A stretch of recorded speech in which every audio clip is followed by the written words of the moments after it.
Hello, friends. I am Chevy. Welcome to my shed. How are you today? How's life in your world? How's things where you are? I hope it's fantastic. Everything here is great. I think I showed. Did I show this yesterday? I think I showed this yesterday. Um, Everything's a bit of a blur lately, including yesterday's video. That wasn't a setup, but I don't know why yesterday's video was blurry. Anyway, this is a thing. This is an object that I have. Well, I didn't create this part. I bought this part. I created this part. But this is an object that I have created to serve a purpose in my kitchen. And it's a bit absurd, right? This is a salt cellar. If you don't know what that is, it's this. It's a box with a lid. Sometimes they're hinged. Sometimes they're made out of stone. Sometimes they're made out of wood. And you fill it with salt. And when you salt your cooking, you pinch instead of pouring, because pour is who knows how much, but pinching. Chefs pinch because they know they can control and they know how much salt. This has been probably this entire year in the making, and I don't think that's an exaggeration. It's taken me a year to make this. And it's absurd, right? Like, this is a stupid object. This is. I mean, its utility is what it does is great. It helps when cooking. I will use this every time, but the fact that I made this is absurd. If you go on Amazon right now, you can find salt cellars for $10.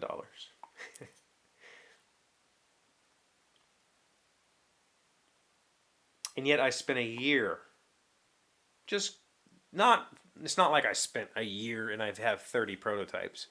I spent a year saying I wanted one, and instead of just buying one, I kept searching for ways of making my own. This is how my brain works. And so this is it. This is the final product of that adventure. And I don't even really like it that much. I think the lid's a little too thick, but I'm not going to fix that now. I don't think it's deep enough. I'm gonna have to refill it too often. I'm not really a fan of it, but I'm gonna use it, and I'm gonna be happy with it because it took me a year to create. When I say it took me a year, you saw, I showed it, right? I had one I threw away. I was making a dual compartment salt cellar where I would have MSG on one side and salt on the other, because I use both in almost everything I make. MSG is important. And the dual compartment one just completely failed. That whole project completely failed, and I threw it away. I spent every time I've gone to antique shops, I've looked for those little powder containers. Like, if you ever, back in the day, like they would have like women would have a little porcelain container with a porcelain lid for powdering, or I don't know what. I looked for those, never really found one that would fit in a kitchen. I also, while in all of these antique shops, the reason I go to antique shops, Malia's mom owns a craft store, we go antiquing. It's one of her favorite things to do, and I actually very much enjoy it. I very rarely buy anything, but I enjoy the looking. The looking is like fuel for creativity. I find all kinds of ideas while I'm there. So I searched for something like this. I wanted something that was solid, meaning that it's not going to get like tipped over easily. Like, in fact, this one would be nearly impossible to tip over while I'm fat fingering it or whatever. I didn't want it scooting across the counter while I'm trying to get salt out of it. So I wanted something with some gravity. And I never found anything. A few months ago, I found this guy and thought this would work. I found this at Walmart for like $1. This is a little cupcake tin, I guess. I really prefer the depth of this one, and I think it would hold the volume would be more significant than this. And I thought, same thing, I was going to make a lid for it. But this is circular, and making circular lids without a lathe is much more difficult. There are ways to do it. I hoped maybe I had a hole saw this size. I do not. And so this is set on my bench forever. But this is also plastic, much less gravity than this guy. It wouldn't tip, but it just, ultimately, I never tried to make a lid. Like I said, I could have. I can think of, well, I can think of at least 3 different ways I could have made a lid for this right here off the top of my head, but I never got around to doing it. The intention was to do a 2-piece lid like this. If you can't tell, this is a walnut top with a cherry piece. The cherry is there just to basically register it on the thing. That's what I would have done here. And so when I decided I couldn't do this, or I didn't have, or whatever, this just kind of, I don't know, this will go in my kitchen as a dip bowl or something. So here we are. We have arrived at this. This is the device. This is now what will sit in my kitchen and contain salt, and I will use it when I cook. And it's absurd. This is an absurd project. I could have spent, let's say, $20 for a better one a year ago and had this whole time. But instead, I sought out a way to make my own. For what? I don't know why. It was a project that I thought of and I wanted to do it. I just watched a video for one of my favorite YouTubers, one of my favorite people on the platform. His name is Pocket83. On his second channel, I will attempt to remember to link it. I probably won't. I don't know. If you ask and I haven't linked it, I'll link it. Whatever. He took, it's a 20-something minute video where he took, you know, the little, about this size flashlights from Harbor Freight. They're like 99 cents, and most of the time you can get it for free with a coupon. He took 2 of them and put them together so that he could convert it from AAA's to 3 AA's, because he uses he has AA rechargeables for one. Number 2, just the form factor of having a longer, more whatever. And he took these 2 shells and put a piece of PVC pipe in the middle and figured out a way to make connectivity between the 2 and epoxied it all together and wrapped the handle and made it black. And like in the end, he ended up with a really nice little handheld flashlight. And it's a fascinating video because it's one of those concepts of, you could have just bought a flashlight, right?